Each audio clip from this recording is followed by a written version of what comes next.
Hi, I didn't have an Ask Box question, but I had somebody reblog my video and I thought their commentary was really interesting, so I thought I would address it. This one person who goes by Manifest Freedom reblocked my video and said, I loved this. Then she said, yeah, I tend to date black guys. And I had so much side eye for her, like, hold up, what?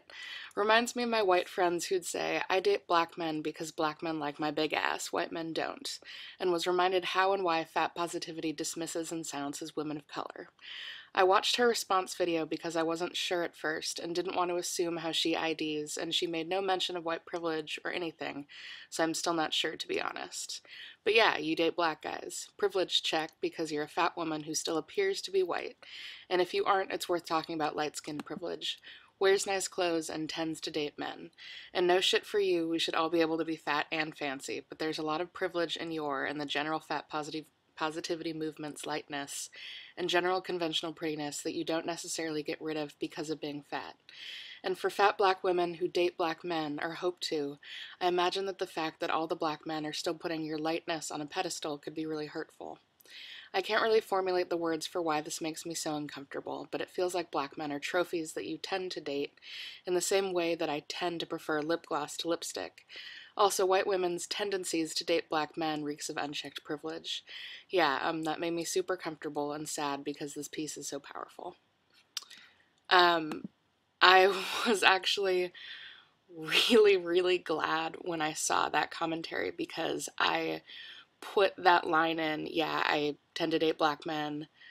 I put it in there for a reason. The event that I was writing this for and performing at was a spoken word event for racial issues and body image issues, and I feel like the divisions within the fat positivity movement are really striking and odd, because if you're in a positivity movement regarding your body, there shouldn't be ethnic divisions. And there shouldn't be sections of people that are silenced because, like, they're not, like, conventional for the movement, which is bullshit because the entire movement is alternative. Like, there shouldn't be traditional conventions within it. Um, and I have issues with people who seriously say, well, like, black men love my curves, so, like, that's why I date them. That's why I put the line in. I was being tongue-in-cheek.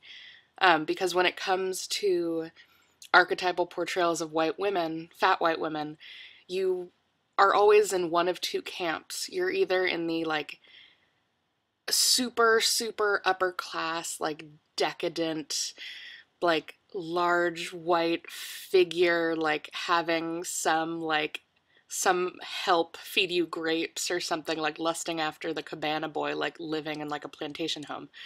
Or you're a fat white trash woman who, like, is portrayed sitting on her couch all day eating Cheetos and, like, letting the black men in her trailer park fuck her. Like, it's these two weird camps where, like, you're always one or the other. Like, you're never a different role. It's always one of those two.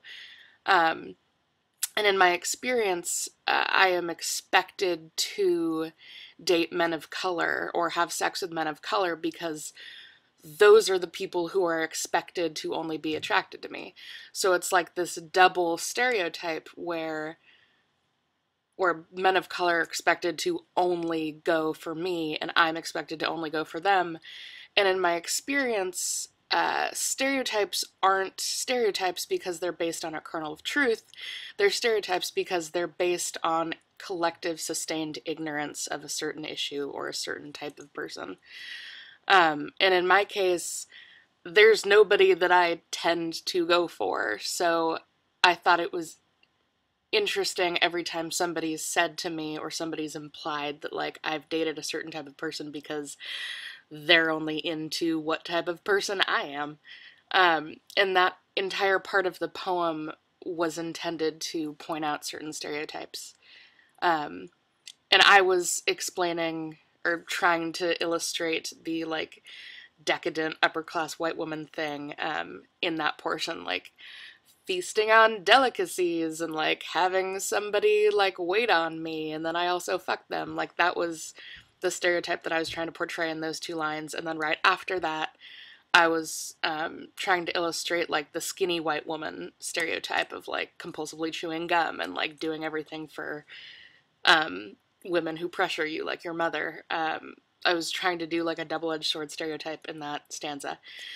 And that, like, I put it in there for a reason. I wasn't being like, but look at me, I'm fabulous, and I fuck black guys. Like, I was doing that for a reason. I was trying to make a point that white privilege is a huge, huge part of this movement, even though it's a positive movement. Like, there are still issues. So even though I love myself and I identify as a proud, fat white woman, there are still issues within that.